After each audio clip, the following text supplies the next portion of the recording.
Today I have Toyota Prius, and we're going to be replacing oil pan on this vehicle. This is 2017 year model. Now if your Prius made from between 2015 and 2022, this video should work for you just perfectly fine. This is 1.8 liter. The engine, nothing special about this vehicle at all, just the plain base model. And we're also going to be changing oil on this vehicle as well, because you have to drain your oil, and we're just going to go ahead and put new oil in it, obviously, and replace the filter. So if you're just trying to do that, this video is going to serve the same purpose. And why are we replacing oil pan on this vehicle? Well, this is what happened when you take your vehicle to unreliable mechanic who not only forgot to install the splash guard under the vehicle, so it's missing right now, he also stripped the bolt on the drain plug, and he stripped those threads so bad that it actually was leaking. I have to come to the customer's house and tied a little bit, kind of stopped the leak, and now today we are replacing it. Yes, I know there is other way to do it. You can just simply drill the hole through and use dies and get a whole new thread on it, replace the drain plug that will fit the thread. But why you want to do all this if you can just get oil pan from Amazon for like $20 and gasket for another $11? So without further ado, let's go and get right to it. Okay, so as I just mentioned, this vehicle missing splash guard, so your vehicle going to have one, so you just need to remove it. It's super simple to do that. And your oil pan holds by 12 bolts right there, and we actually have two nuts, the one located right here and one other one down there, making a total of 12. And by the way, your oil pan for 20 bucks from Amazon comes already with a new drain plug, so obviously all this is going to be thrown away. Let's go ahead and drain the oil on this vehicle, and we're just going to go and remove and replace our cartridge filter. But don't forget to remove this little tiny clip over there that's just going to prevent from sliding your cap wrench removal for this oil filter. And this is it. Fairly simple. 14 millimeter.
Alright, so I'm sure you wanted to see what's inside of an oil pan, and this is the mileage on the vehicle that you can see on the screen right now, and it's actually not that bad at all. Surprisingly, this oil pan don't have a magnet, so if you want to make your car last forever, I mean at least add some mileage to it, put like a little magnet over here, something like an earth magnet, really powerful, really strong, so it will not move.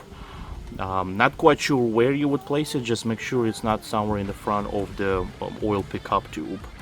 right? And as you notice, it was really hard to remove the oil pan. I bent right here because it just sits originally on just a gray RTV seal. But other than that, it actually looks really good. There is really no sludge, which is very surprising. But overall, looks really good. Now what's only left to do is just to clean this RTV seal really good, and you can use just simple razor blade.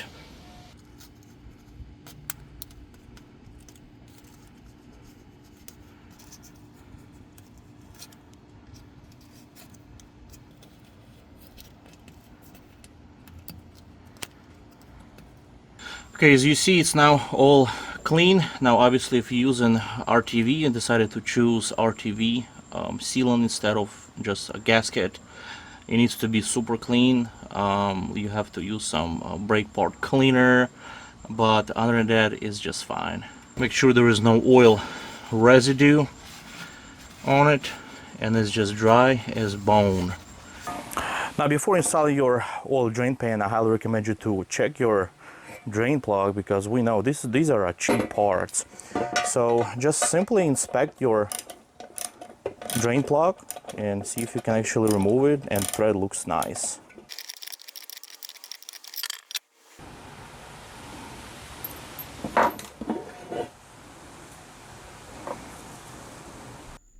Okay, we're ready to install our drain pan. Drain pan nice and clean. We got our gasket right here. Our bolts are also nice and clean. This is very important, so you're not getting any kind of debris in here or a sand. We have 2 torque wrenches here, and why 2? Well, first of all, for the oil pan, you have to go low as 7 foot-pounds. You have to torque your bolts to 7 foot-pounds, and we're just going to do like a cross tightening a little bit by little bit until we reach 7 foot-pounds. It's hard to find actually the torque wrenches that can go that low. But actually the Harbor Freight, they have one that can go low as 5 foot-pounds. So you're gonna spend like $10 on that one. Now this particular one is actually my medical torque wrench. Yes, it's medical. It was given to me by the friend. This is a very expensive torque wrench, and it's precise, used in the medical field and labs.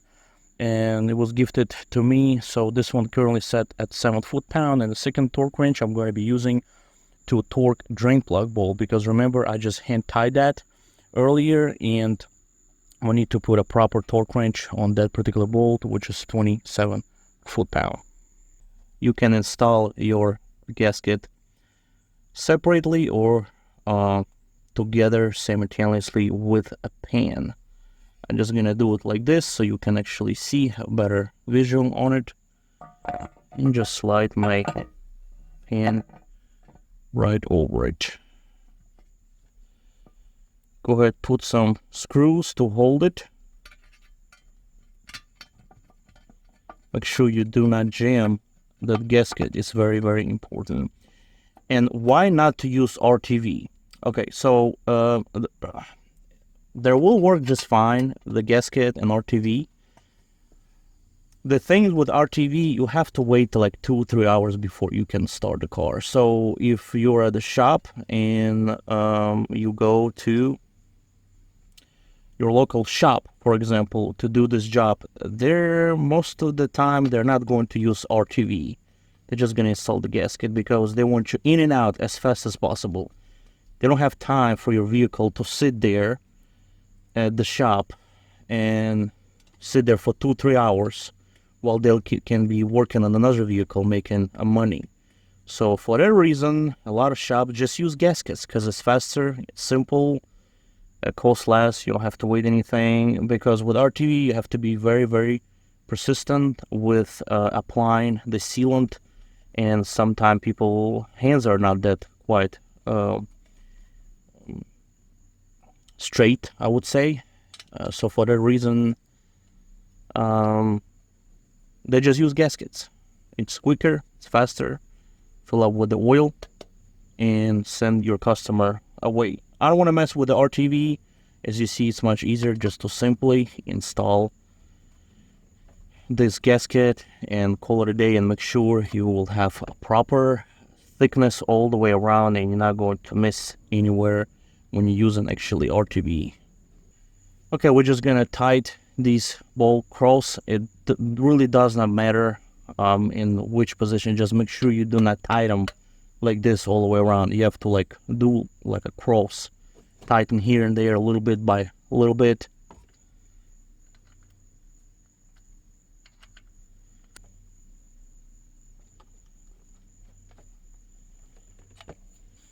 I decided to grab regular wrench just to speed up the process and just simply tie them because the hand tight was not enough.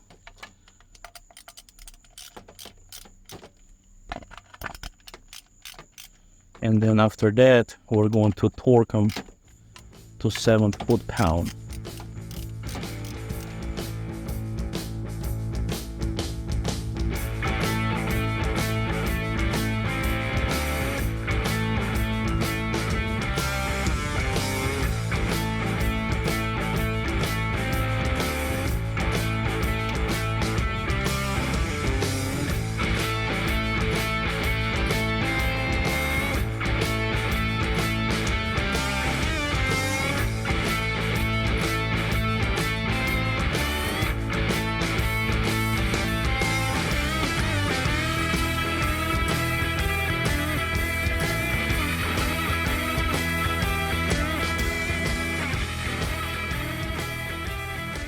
Now when you're done with torquing everything, you can just verify all of them all the way around. This is what I just did. You saw it on the video, and they're all tied to spec.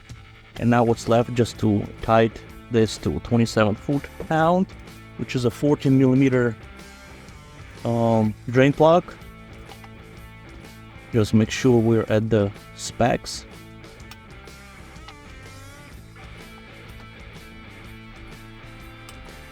Put it right here, and let's go and fill it with the oil.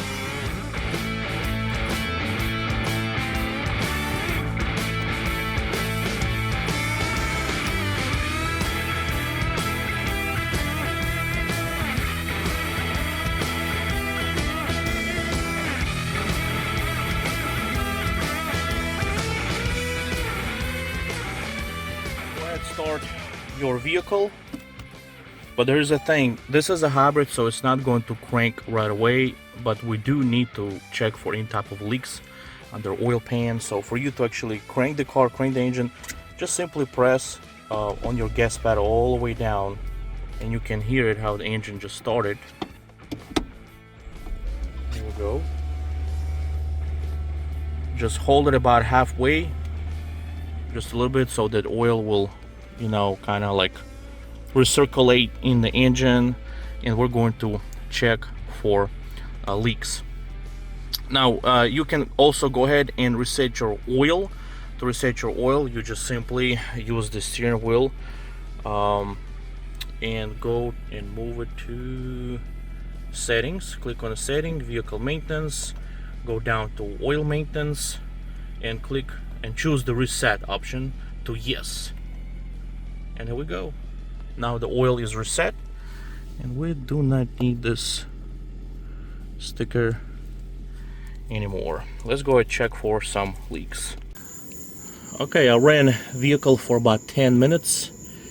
We have no leaks. Everything looks just fine, dry. This is very important for you to check. And to me, it looks all good. Install that splash guard. Don't forget it if you have one. I do not have, obviously. For this car, as I mentioned at the beginning of the video, is missing, and customer did not want to replace that. And this is it. Guys, if you have any questions, please leave them in the comment section below. And as always, thank you for watching.